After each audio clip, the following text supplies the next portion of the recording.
어느 수도사가 자신이 사모하는 천국을 꿈에 보게 되어졌습니다.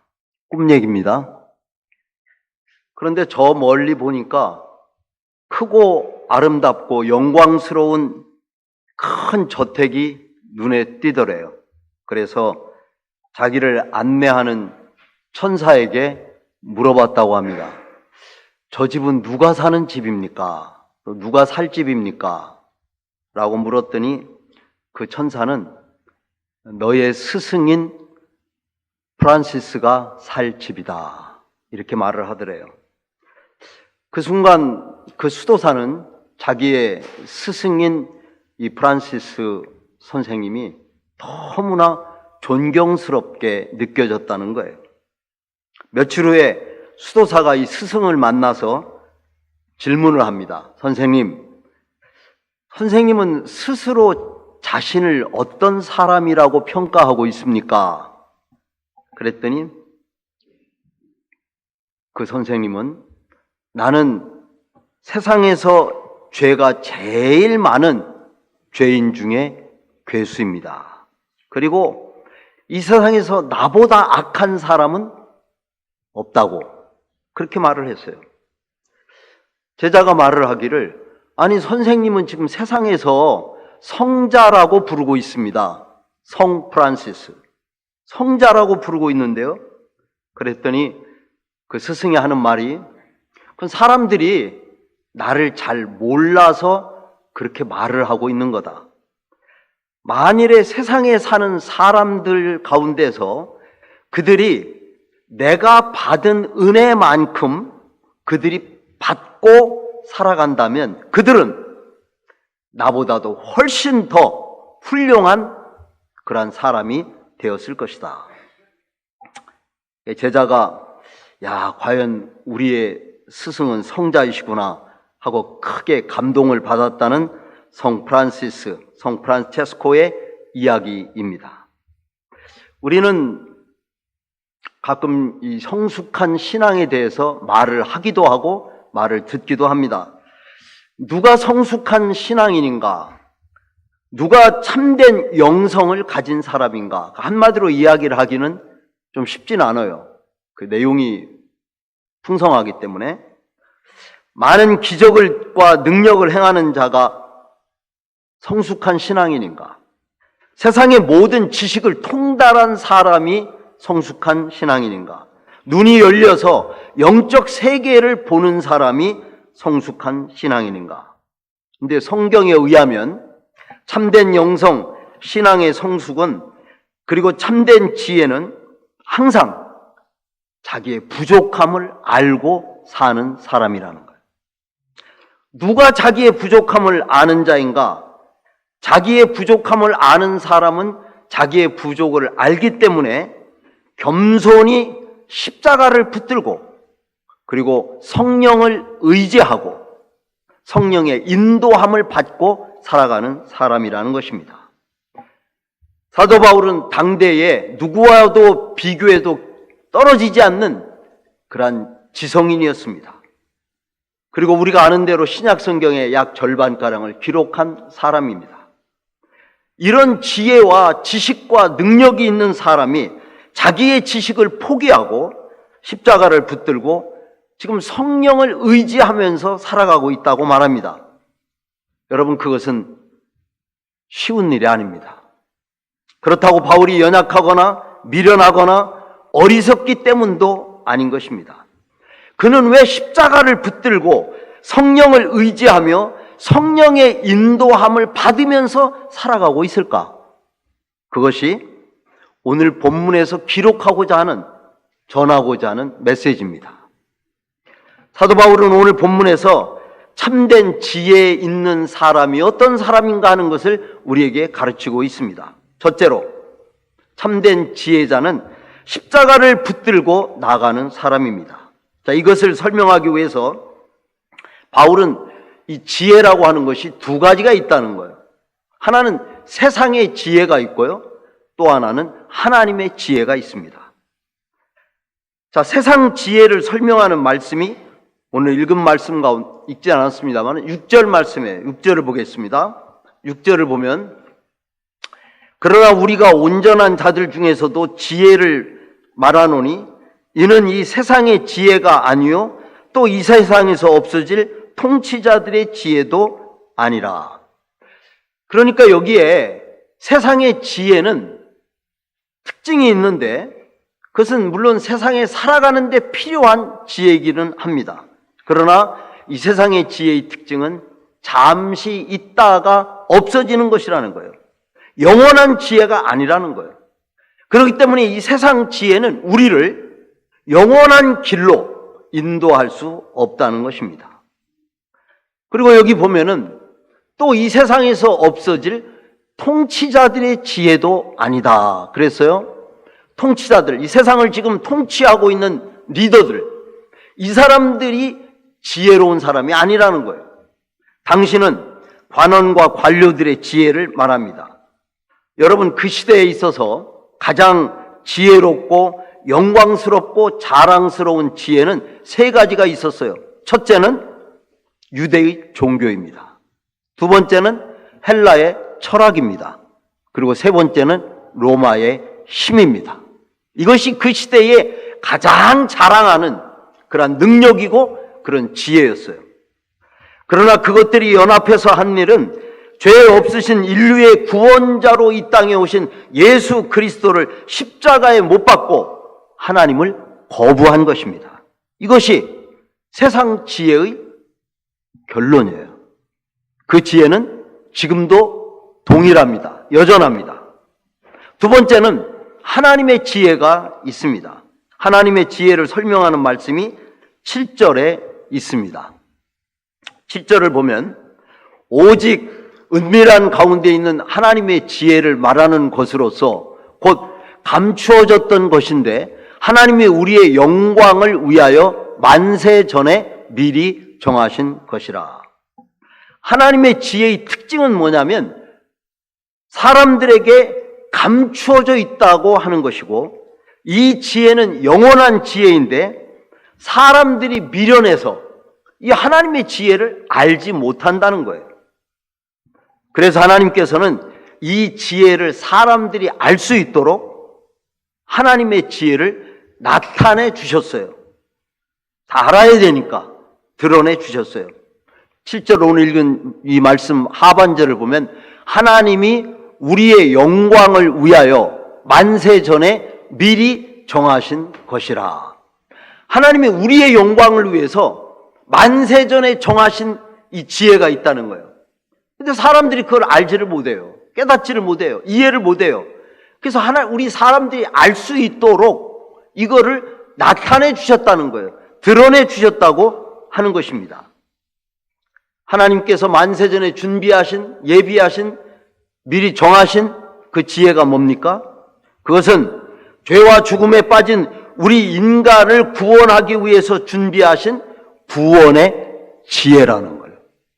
하나님의 나라에서 우리가 영원히 살 수 있도록, 영생하도록 할 수 있는 영생의 소망과 지혜라고 하는 것이에요. 이런 하나님의 지혜의 표가 어디에 나타났는가? 그게 바로 십자가에 나타났다고 하는 것입니다. 십자가에 나타난 거예요. 십자가는 인간을 구원하기 위해서 하나님께서 영원전부터 갖고 계신 하나님의 지혜의 표가 바로 십자가라고 하는 거예요. 바울은 고린도전서 1장 18절에서 십자가의 도가 멸망하는 자들에게는 미련한 것이지만 구원을 얻는 우리에게는 하나님의 지혜요 하나님의 능력이라고 고백하고 있습니다. 누가 참된 지혜자입니까? 사람들은 보통 어리석다고 미련하다고 말하는 그 십자가를 붙들고 사는 저와 여러분이 참된 지혜자인 줄 믿으시기를 바랍니다. 자, 둘째로 참된 지혜자는 성령을 의지하고 살아가는 사람이에요. 성령은 어떤 분입니까? 성령은 하나님의 영입니다. 자, 성령을 의지하며 성령을 쫓아서 살아가는 것이 왜 그것이 참된 지혜인가? 그것은 9절과 10절 말씀 때문에 그렇습니다. 9절 이하를 보면 기록된 바 하나님이 자기를 사랑하는 자들을 위하여 예비하신 모든 것은 눈으로 보지 못하고 귀로 듣지 못하고 사람의 마음으로 생각하지도 못하였다 함과 같으니라. 자, 10절 우리 같이 한번 읽어보겠어요. 시작.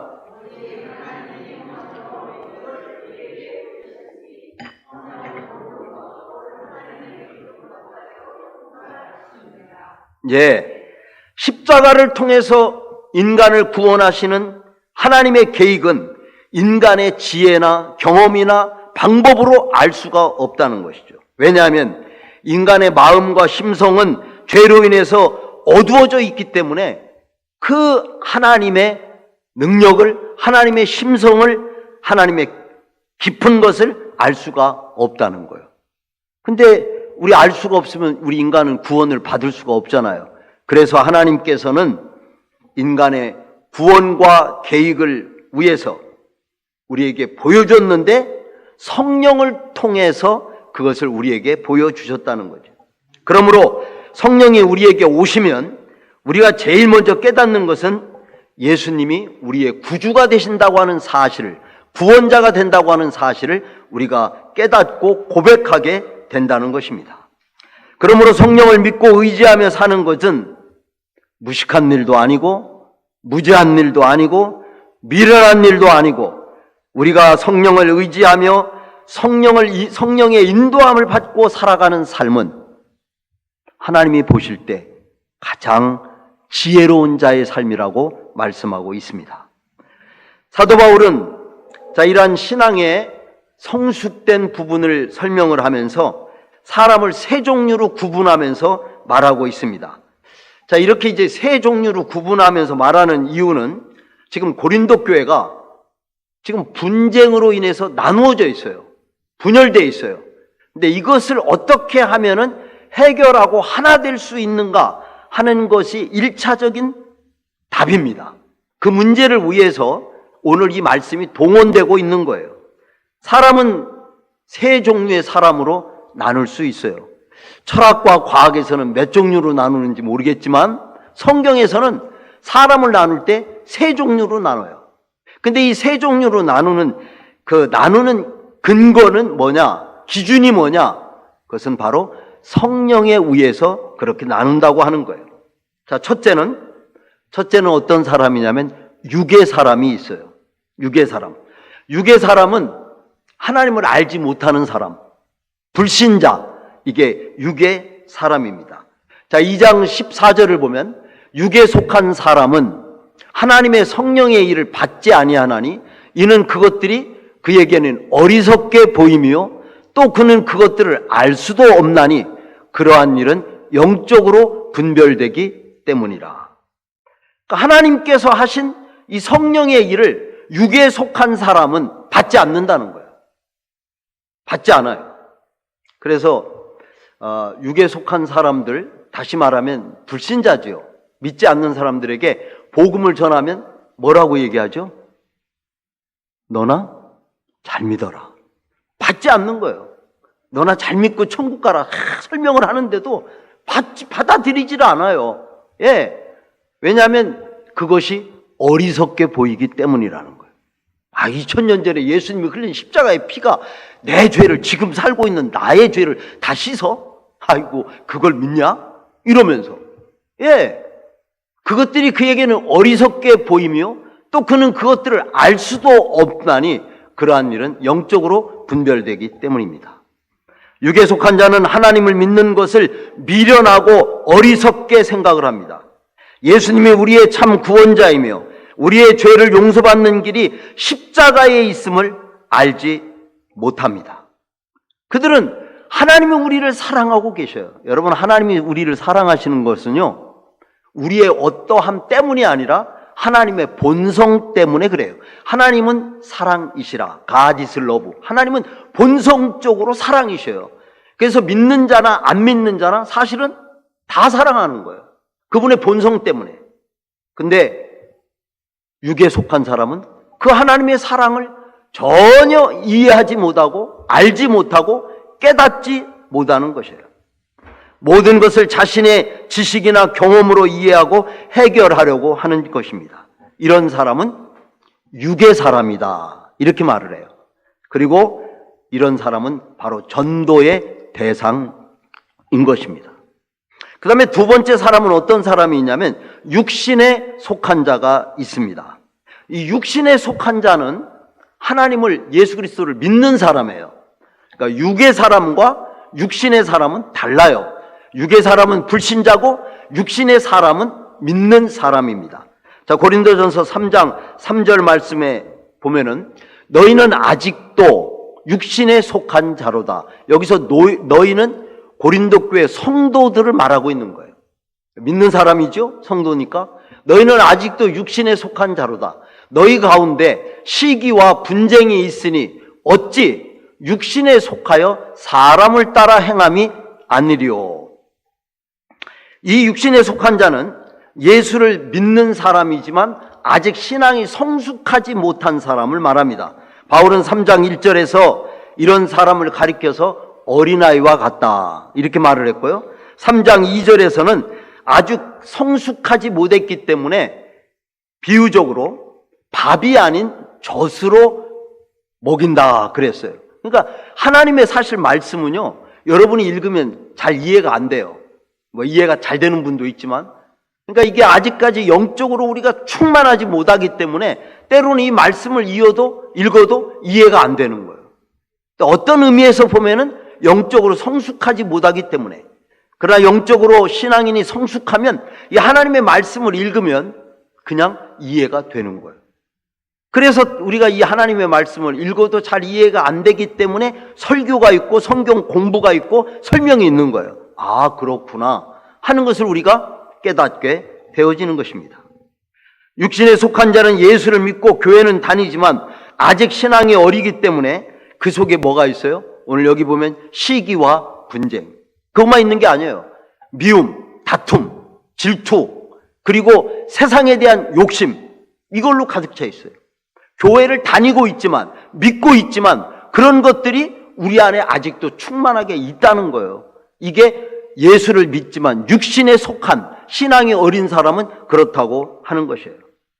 아직 세상적인 것을 그대로 많이 가지고 신앙생활을 하는 사람이에요. 이 육신에 속한 자는 고난이라든가 희생이라든가 섬김이라든가 이해라든가 이런 것을 굉장히 부담스러워해요. 그래서 교회 안에서 교회를 다녀도 이런 것 저런 것을 이야기하면 굉장히 부담스러워하고 아주 거절하는 이런 분들이 있어요. 그래서 뭐냐? 간단해요. 신앙이 아직 어리기 때문에 그렇다는 것이죠. 그런 사람은 그런 것보다는 현실적인 문제나 현재적인 축복, 현재적인 물질의 복, 눈에 보이는 것, 이런 것에 더 큰 관심을 갖고 살아가는 것을 말합니다. 바울은 3장 3절에서 너희 가운데 시기와 분쟁이 있으니 어찌 육신에 속하여 사람을 따라 행함이 아니리요. 여기 육신에 속한 자는 교회는 다니지만은 사실 어떤 의미에서는 예수님보다는 사람을 따라 행한다 그랬어요. 그 말은 사람을 따라가고 사람을 의지하고 사람들 속에 속해 있는 것을 굉장히 편안하게 생각을 하고 그 공동체에서 사람들이 나를 알아주지 아니하면 굉장히 뭔가 불안하고, 하여튼 이 사람들과의 이런 부분들을 굉장히 중요시하는, 사실 중요하긴 해요. 왜냐하면 하나님 사랑이 첫 번째고 이웃 사랑이 두 번째거든요. 근데 그게 같은 거라고 그랬어요. 그러니까 우리 사람과의 관계도 매우 중요하지만 여기서 말하는 의미는 사실은 하나님을 절대적으로 사랑하고 그 다음에 이제 사람과의 관계도 이어가야 되는데 우선순위가 조금 왔다 갔다 하거나 바뀌는 거, 이것을 의미하는 거예요. 그 예가 고린도 교회입니다. 고린도 교회는 지금 그리스도께 속해 있다, 바울에게 속해 있다, 게바에게 속해 있다, 아볼로에게 속해 있다, 나눠서 자기네들이 파당을 지금 형성하고 있다고 하는 것이에요. 여러분, 그리스도인은 어떤 사람이 되어야 되는가? 육신에 속한 사람이 돼서는 안 된다는 거예요. 육에 속한 사람이 돼서도 안 되고 육신에 속한 사람이 되어서도 안 된다는 거예요. 자, 그럼 바울이 오늘 말씀을 통해서 우리에게 권면하는, 그럼 우리는 어떤 사람이 되어야 하느냐? 그것은 영적인 사람, 신령한 사람이 되어야 한다고 말씀하고 있어요. 그것을 설명하는 말씀이 사실은 2장 16절입니다. 2장 16절 말씀 같이 한번 읽어보겠습니다. 시작. 누가 주의 마음을 알아서 주를 가르치겠느냐? 그러나 우리가 그리스도의 마음을 가졌느니라. 이 말씀은 그리스도의 마음을 가졌다. 그 말은 우리가 그리스도의 마음과 눈으로 사람을 보고 세상을 보고 교회를 본다고 하는 말씀이에요. 여러분, 육신의 눈으로 보면 교회 안에서 막 전도 훈련하고 전도 나가라고 그러고 전도하는 것, 그거 피곤하고 힘들고 어려운 일이에요. 그렇지만 예수님의 마음으로 보면 그 전도는 우리에게 필요한 것이죠. 필요한 정도가 아니에요. 이 전도는 우리에게 절실한 문제예요. 자, 육신의 눈으로 보면 교회라고 하는 것은 어떤 곳이냐? 그저 하나의 종교 단체일 뿐이에요. 그러나 예수님의 마음으로 보면 교회는 세상에서 유일한 소망이 되는 곳, 소망이 있는 곳이 교회입니다. 육신의 눈으로 보면 교회의 약한 부분을 보면서 그것을 비판하기도 하고 교회에 대해서 부정적인 말을 하기도 하고 이런 일들을 하기도 해요. 그러나 예수님의 마음으로 보면 교회는 하나님께서 가장 이 세상에서 사랑하는 것이 교회예요. 그러므로 예수 그리스도의 마음을 가진 사람, 신령한 성숙한 신앙인은 교회를 위해서 기도하고 교회를 위해서 자신을 희생하며 십자가를 지는 일을 불편해하거나 부담스러워하지 않습니다. 주의 말씀에 기쁨으로 순종하며 교회에서 하는 일에 매사에 긍정적이며 충성하며 항상 감사함으로 하나님의 뜻을 이루어 사는 자입니다. 예수님의 마음으로 이 교회를 보면요, 이 땅에서 교회만큼 중요한 곳이 없어요. 교회만큼 소중하고 귀한 곳이 없어요. 왜냐하면 이 땅에서 영혼을 구원하는 곳은 교회 외에는 없기 때문에 그렇습니다. 사랑하는 성도 여러분, 우리 모두 온전한 영성, 성숙한 신앙인으로 자라갈 수 있기를 축복합니다.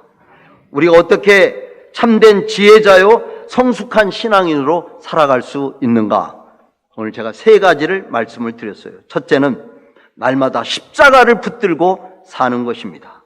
두 번째는 성령의 인도함을 받으며 성령을 의지하면서 살아가는 것입니다. 마지막 3번째로 그리스도의 마음을 갖고 사는 것입니다. 육신에 머무는 자가 아니라 성령의 사람, 신령하고 성숙하며 온전한 하나님의 사람들로 자라나기를 소망하며 주의 이름으로 축복합니다. 기도하겠습니다. 하나님 아버지, 우리 모두가 육신에 속한 자가 아니라 신령한 자요 성숙한 신앙인이 되어 하나님의 기쁨이 되는 삶을 살 수 있도록 축복해 주옵소서. 우리 주 예수 그리스도의 이름으로 기도하옵나이다. 아멘. 지금은 우리 주 예수 그리스도의 은혜와 하나님 우리 아버지의 크고 크신 사랑하심과 성령의 감동, 감화, 위로, 보호, 충만, 역사하심이 이제는 육신의 사람에서 신령한 사람, 영적인 사람, 하늘에 속한 성숙한 신앙인으로 하나님의 기쁨이 되며 살기로 결단하는 사랑하는 온 교우들 심령 위에 이제로부터 영원토록 함께 있을지어다. 아멘. 아멘.